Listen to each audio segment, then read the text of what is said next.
Kembali dalam Buletin Awal Khas dan sudah tentu untuk waktu ini kita masih lagi membawakan diskusi melihat kepada perkembangan semasa politik dalam negara khususnya pasca pilihan negeri Johor yang mana kenyataan telah pun dikeluarkan yang mana ADUN ataupun Ahli Dewan Undangan Negeri Adun Machab Datuk Onn Hafiz Ghazi mengangkat sumpah sebagai Menteri Besar Johor ke-19 dan upacara itu dilakukan ataupun berlangsung di hadapan Sultan Johor Sultan Ibrahim Sultan Iskandar pada Selasa. Jadi untuk waktu ini kalau yang pertama tadi saya bersama dengan Prof. Dr. Kartini Abu Talib, tapi untuk waktu ini saya nak bersama dengan Profesor Madya Dr. Hamidin Abdul Hamid.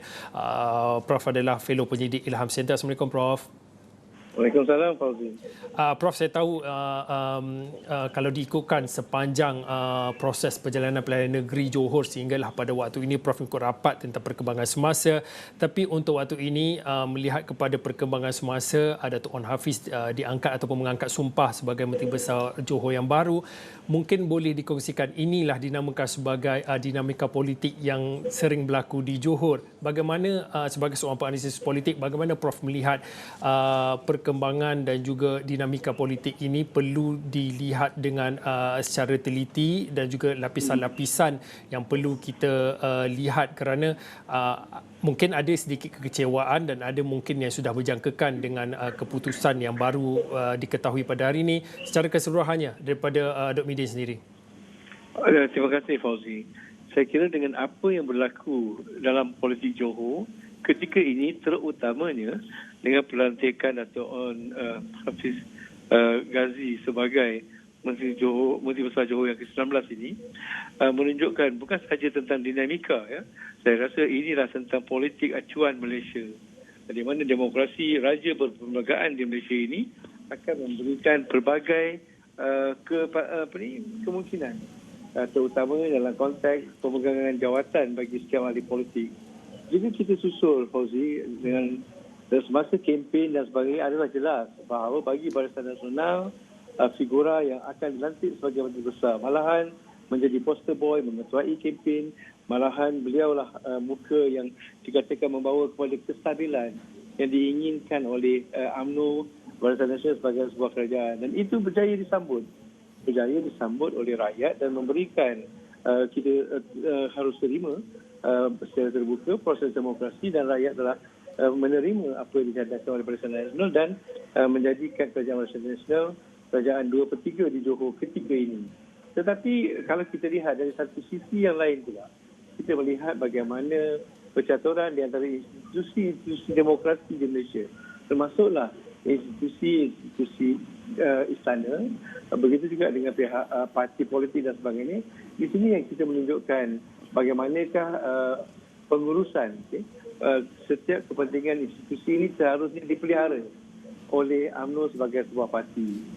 Tapi pada masa yang sama, kita juga melihat apa yang berlaku dalam konflik pelantikan Menteri Besar Johor yang baru ini ialah bukan sahaja tentang dinamika antara hubungan di antara parti politik dan juga institusi istana, tetapi juga saya kira yang lebih penting ialah hubungan di antara faksion-faksion ataupun kepimpinan-kepimpinan dalam UMNO itu sendiri.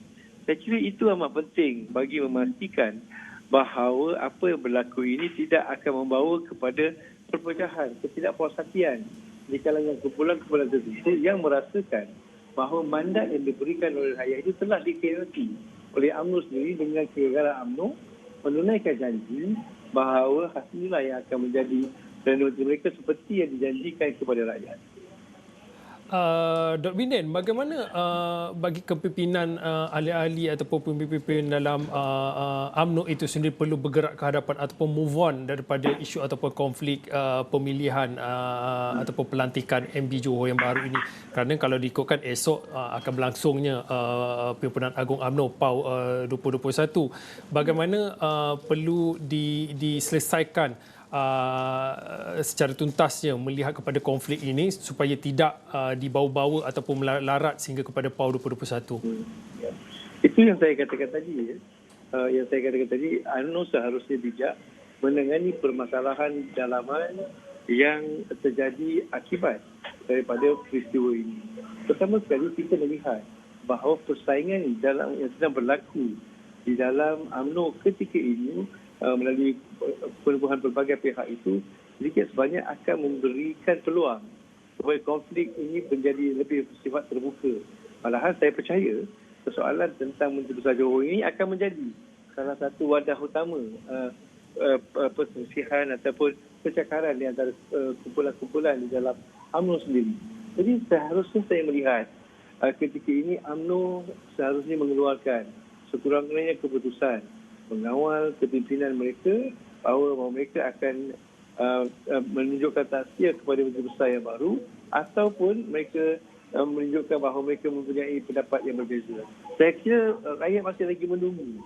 Terutamanya rakyat di bawah masih lagi menunggu apakah reaksi UMNO sebagai parti ketika ini. Saya kira itu yang amat penting ditunggu oleh rakyat.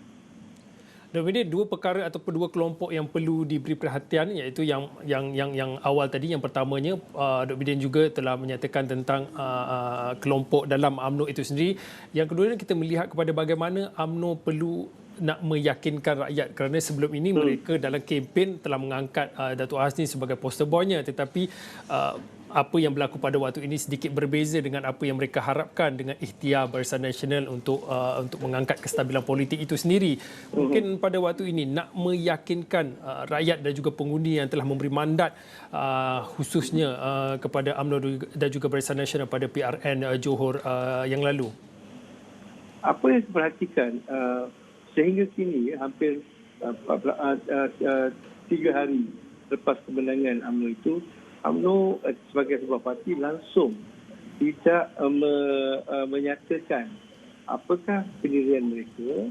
Tidak terdapat sebarang kenyataan yang dikeluarkan oleh pimpinan UMNO, terutamanya di peringkat pusat, ya, untuk memastikan bahawa rakyat di bawah ini jelas bahawa adakah ini sesuatu yang dimahukan oleh UMNO ataupun satu di luar bidang kawalan UMNO ataupun bagaimana.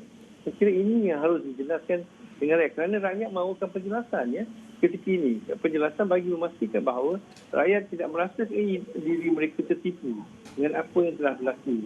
Seperti yang kita kata tadi, kalau kita melihat kepada narasi politik yang dibawa oleh UMNO itu sangat jelas dan itu disambut baik oleh rakyat. Jadi saya kira ketika ini UMNO seharusnya bergerak sebagai satu unit yang jelas. Maksudnya memberikan penerangan, menyatakan pendirian mereka terhadap persoalan ini. Jika ia akan dibiarkan seperti ini, dia akan membina lebih banyak tanda tanya kepada rakyat dan akan menjadikan persoalan ini tidak akan selesai. Terutamanya apabila berdepan dengan PAU. Saya ingin melihat sesungguhnya persoalan ini dibincangkan dalam Perhimpunan Agung. Kerana ini adalah di mana tempat ahli UMNO menyatakan sebarang persoalan tentang kepentingan parti mereka. Kerana ini bercakap tentang kepentingan parti. Parti telah menidakkan apa yang telah dijanjikan kepada rakyat. Jadi PAU yang berlaku pada hujung minggu ini merupakan tempat yang terbaik bagi kepimpinan UMNO menerangkan apakah yang berlaku dan apakah langkah yang harus dibuat untuk mereka bergerak ke hadapan.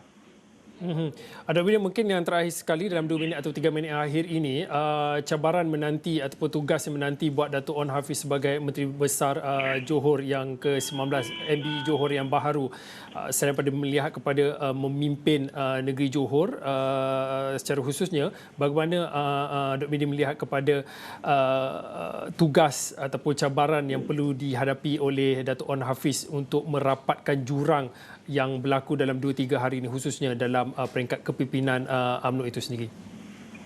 Di sini saya katakan tadi, di mana UMNO seharusnya bergerak cepat untuk memastikan bahawa keabsahan Datuk Onn Hafiz sebagai Menteri Besar itu tidak dipersoalkan di peringkat dalam UMNO itu sendiri, di peringkat akar undi itu sendiri. Okay?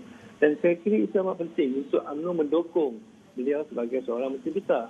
Jadi persoalan yang utama ialah bagaimana legitimasi beliau itu, yang dilantik melalui kepentingan pihak lain itu akan berjaya digunakan oleh UMNO bagi memastikan keadaan pulih seperti sedia kala. Jadi UMNO seharusnya bergerak dan cabaran bagi Wan Ghazi ialah untuk mendapatkan legitimasi itu, mendapatkan sokongan banyak mana mungkin dalam konteks kepimpinan UMNO baik di peringkat negeri maupun di peringkat pusat. Itu saya kira perkara asas yang harus dilakukan oleh Datuk Wan Ghazi bagi memastikan keadaan tanda tanya keluh kesah rakyat ini berakhir dengan segera dan beliau diterima oleh rakyat dan terutamanya oleh parti sebagai seorang Menteri Besar.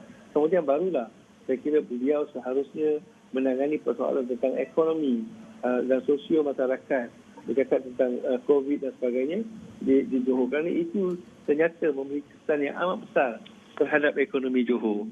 Jadi saya kira itu seharusnya dilakukan dengan berhati-hati oleh Dato' Onn Ghazli untuk memastikan perkara ini seharusnya seperti menarik rambut dalam tepung supaya persoalan perbalahan dalam parti itu tidak menjadi semakin ketara, tidak berpecah, dan pada masa yang sama dia boleh mendapatkan kepercayaan daripada rakyat, kepercayaan daripada parti sendiri. Kerana mengapa itu penting? Kerana ia tidak, pelantikan beliau ini tidak pernah mendapat satu endorsement, satu legitimasi daripada rakyat, legitimasi daripada parti. Ini saya kira amat penting bagi Dato' Onn Ghazli.